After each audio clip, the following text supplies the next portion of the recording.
O goberno aprobando o que lle dá a gana o xa abandonado e posterior institucional? Sí. Tocou pleno. Benvidos a Repasiño Plenal, a nova serie que nace porque o sistema non coida. Como sabedes, o noso concelleiro está de permiso de paternidade e non puidemos acudir formalmente ao pleno de decembro. Pero tranquilos, porque estamos aquí para contarvos o que aconteceu. O pleno comeza coa aprobación da acta, algo que normalmente é un trámite de 5 segundos. Pero lembrade que o anterior pleno suspendeuse e fixeron a porta pechada. E digamos que agora o redactado, fiel non é. Seguimos co Plan Municipal de Infancia, porque somos amigos cidade da infancia.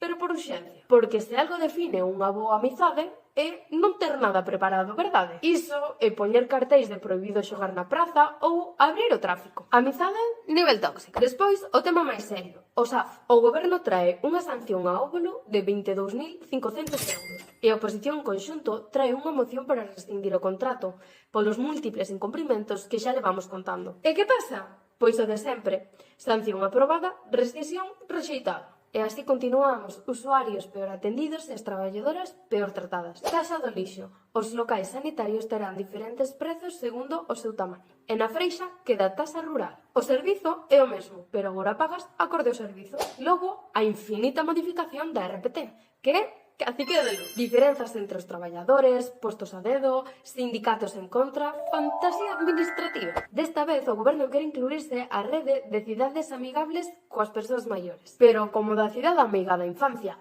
postureo que te veo. Chegan as mocións polos incendios. A do PP, por favor, escoitádea, porque non ten desperdicio. Balóns fora, como na Champions League. Aprobaron a súa, rexeitaron a dos demais. Maioría absoluta, para iso sabe. Dende PEC dicímolo alto e claro, lumes nunca máis. A oposición trae unha moción sobre a situación actual da sanidade en Pontereas, explicando o desastre de recortes e privatizacións a man da Xunta. Pero non vos preocupar, que o goberno rexeitouna, xa que o novo centro de saúde que van facer xusto en fronte da clínica privada familiar da nosa concelleira de Sanidade, Raquel Plana, o arranxa todo. Outra moción do PSOE. Instar a Xunta que acepte a axuda do Goberno de España para pagar a súa débeda. O PP di non, porque dicir que sí a algo que nos axude, iso non. Mocións polo 25N, arrastradas do anterior pleno, onde se ve quen trae medidas e quen trae propaganda. E ata aquí o repasiño plenal deste mes. Comentádenos as vosas opinións e vémonos no seguinte episodio.